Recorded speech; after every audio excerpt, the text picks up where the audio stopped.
recorder. Okay, why don't you begin, Andrea and Emma? Go ahead. Yeah, we know that these they need different kind of children for different kind of programming. So that most of them are programmed like the normal slaves, the people that go to work, the people that don't stand up for their rights, and but the real torturing and real abusive programming has to start with children that are not older than 3 years old, because as younger they are, it's better to program them to get splitted personalities that they can program even further. So when you want to point your fingers on the leaders, like for Germany it's Merkel or it's Obama, you can't even make them responsible because we think they are programmed as children themselves. So they went to unbelievable torture programs to get splitted personalities so that they become the artificial psychopaths that they are right now. So the one program is to create artificial psychopaths. So it's like they try to get their counterparts to create a whole psychopath generation and a slave generation. And they found out that through ritual abuse, so when they torture these children, so it's covered up like, oh, there are just a few people doing some strange things, like they sacrifice the children for Satan or something. No, this is not the point. They take the children because they found out that through sexual abuse they can children get their personalities get splitted much more easy, and they split more, even more personalities. And then they let a lot of people participate in this kind of ritual so that the children knows there is no escape from it. They cannot talk about it. Everyone is involved, so that they will never go somewhere and try to seek for some help, because they learn everyone is looking at it. No one is helping us. And then sometimes they send those people that are involved in the rituals. They send them. They stay in front of their house or something, so that the children know we are all here, we are watching you. There is no escape from it. Some parents that are already involved in this system, they bring their children for free, because they tell them, like, if you want your child to become a great leader, if you want to get wealthy, so bring us your child, we will program them, and everything will be good and for you. Otherwise your child has to suffer much more. So some are willingly bringing their children, but they are looking for special children as well, and they need children to cover up their story. So they need thousands of children that end up in homes for children, that they take out of their families, because they say, oh, family is not good for children. The state has to take care of the children. And they want to make us believe that the children doesn't belong to their parents. Now they belong to the states. And they even changed the law. A lot of countries changed the law, so the children officially belong to the state, so they can do whatever they like.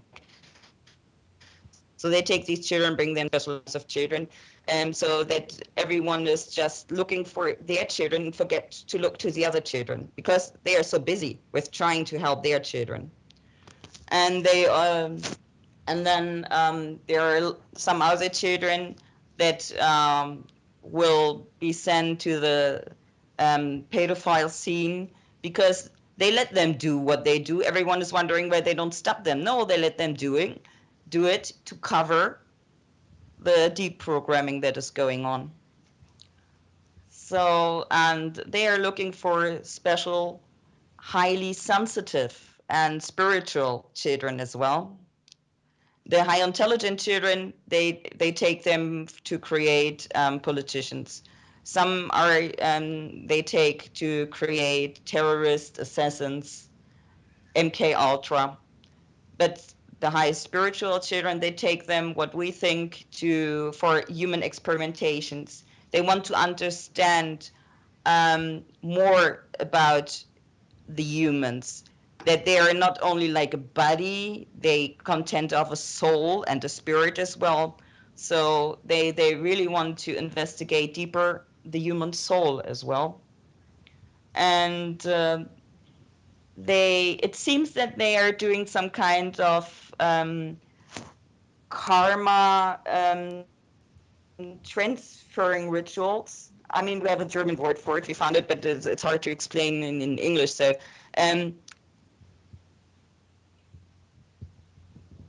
some whistleblower, of course, they say like, oh, it's all your karma. You have to fulfill your karma, or you have to change your karma, something like this. But it's not like that. Maybe we really have to think about what if there's a psychopath species or another species like the Homo capensis, whoever, that are making some kind of rituals to get their guilt, to bring their guilt to those innocent children.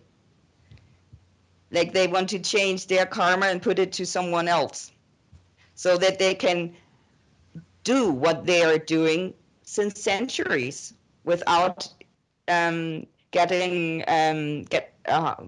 punishment from a higher source, or to get responsible for what they are doing.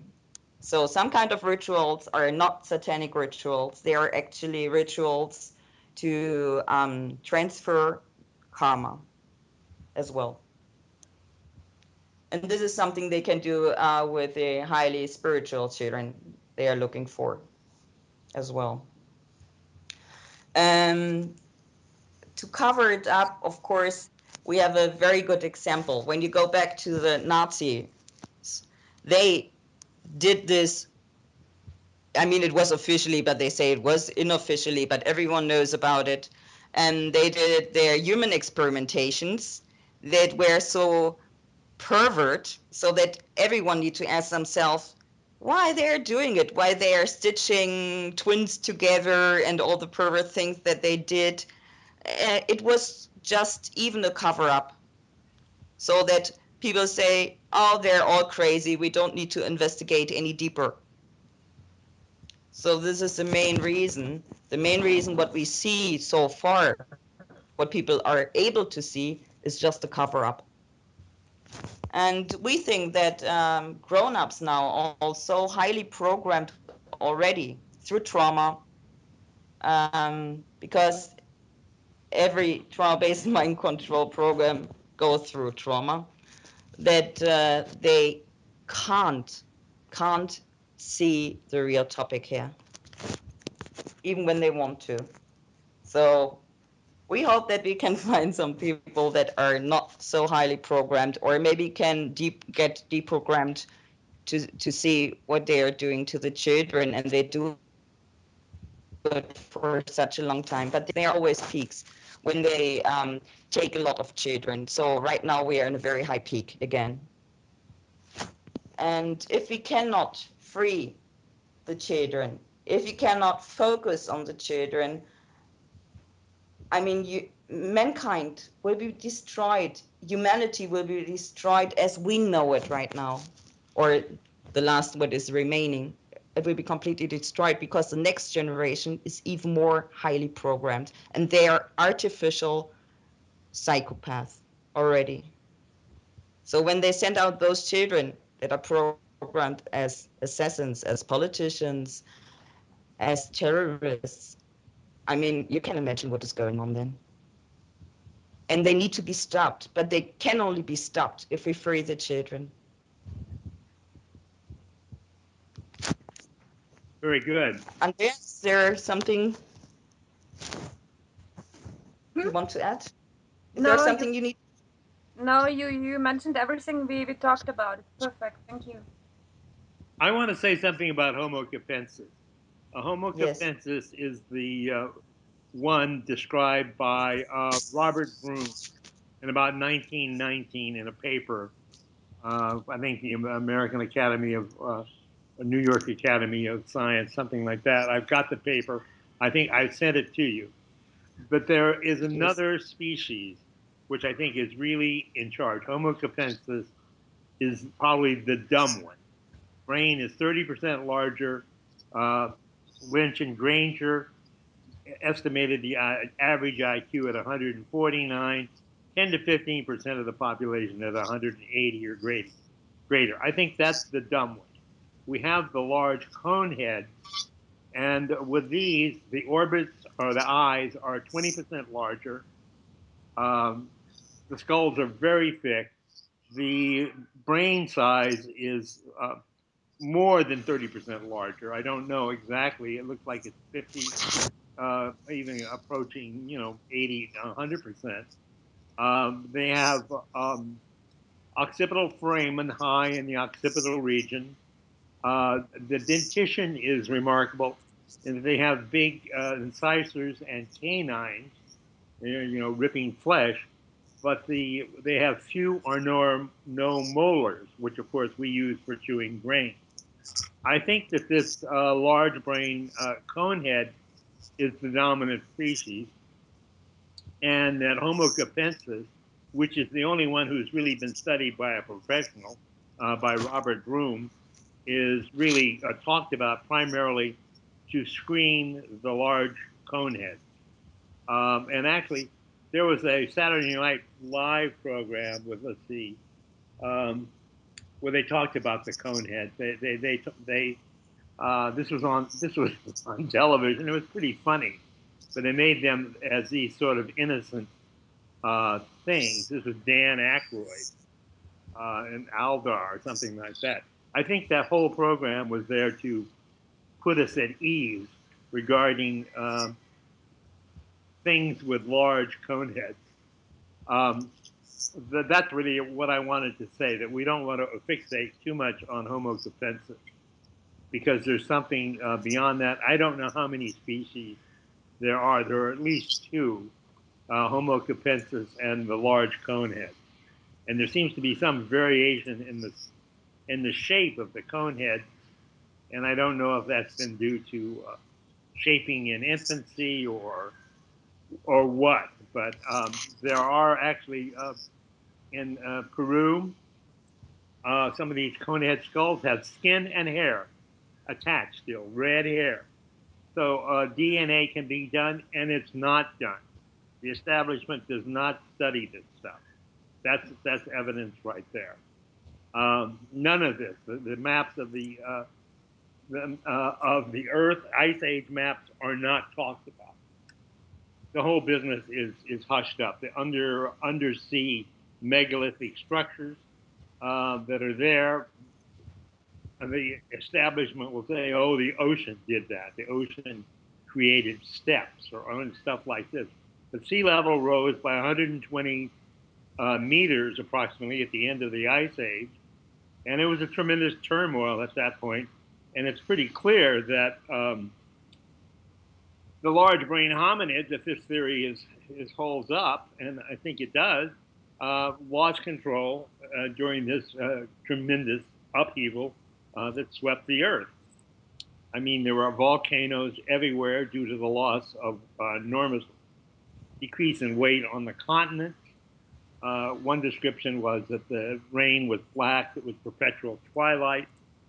So it would look like the large brain hominids had dominated the Earth during the Ice Age, mapped the whole thing. They knew spherical trigonometry, or somebody knew spherical trigonometry, and then control was lost during the glacial meltdown, which began on the order of 17,000 years ago. And there was a younger Dryas phenomenon as the melting took place. There was a comet strike over North America, and the ice age resumed for about 1,000 years or so. So it was a real uproar, and it looks to me like that's when Homo sapiens got away, and that the dominant species went underground, so to speak, and actually underground because they weren't popular. And in Peru, there's a killing field. Ian Foster sent me this, an area where large brain creatures were killed and thrown into the ground. And I think that's evidence that they weren't all that popular. That's really what I wanted to say. And I think it's important to say that everyone is talking about a new world war. But I think, in my opinion, we are already on war. On war. Um, Mankind is already attacked. It doesn't matter if you throw bombs on people's head, because if they throw chemtrails, I mean, they poison us by food, by vaccinations, and they send alpha waves. They work with frequencies, so we are already under attack, and we don't realize it. I agree. I agree. Our children. So I mean, if another species is coming and they kidnap your children, they program your children, they torture your children, what else do we need to realize that we are under attack right now? Well, we have to realize that we're experiencing mind controlled signals and we don't recognize them. And I think a lot of the Exactly. targeted individual stuff is just to make people be distracted. If somebody complains of something happening to their head, are accused of being crazy right now. And I think the real thing that's being hidden is a mind control signal, which changes our opinions, what we think, what we realize is important. Because most people seem to just only uh, deal with the here and now, whatever that is. What's right in front of them right now, and don't think in terms of depth and time and history. And the children are under, even the normal children, what we think they are safe, they are not, because they are under kind of light programming already through early sexuality programs like the gender programs, through vaccination. The television is highly sexual now. This is nothing for children. This is traumatizing children already. So they produce a lot of trauma, what we think is normal. When you look to the Asian countries, I had a talk with someone who asked me, "Is it true that you separate children from the rest of the family?" And I was surprised. I said, "Why?" And they said, "We heard that you put your children in different rooms, you separate them from the rest of the family, and you put them in beds behind bars." And don't so you make it impossible for them to join the rest of the family. And they say this is awful, this is torturing of children, and I think they are right. They make us believe that something they told us is good for our children is actually a programming of children already, and we don't realize it and we don't do anything against it. Right. And who is who? Where are the children behind bars? Where is this?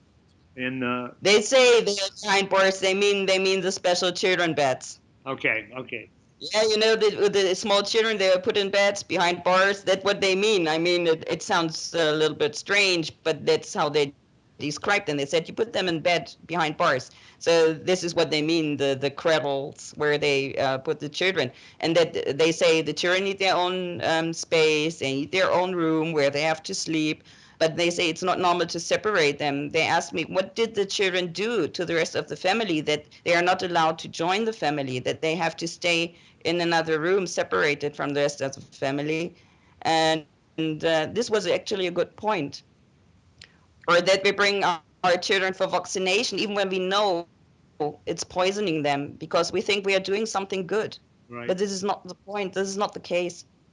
And for the early sexual education programs that they are running, they traumatize the children as well.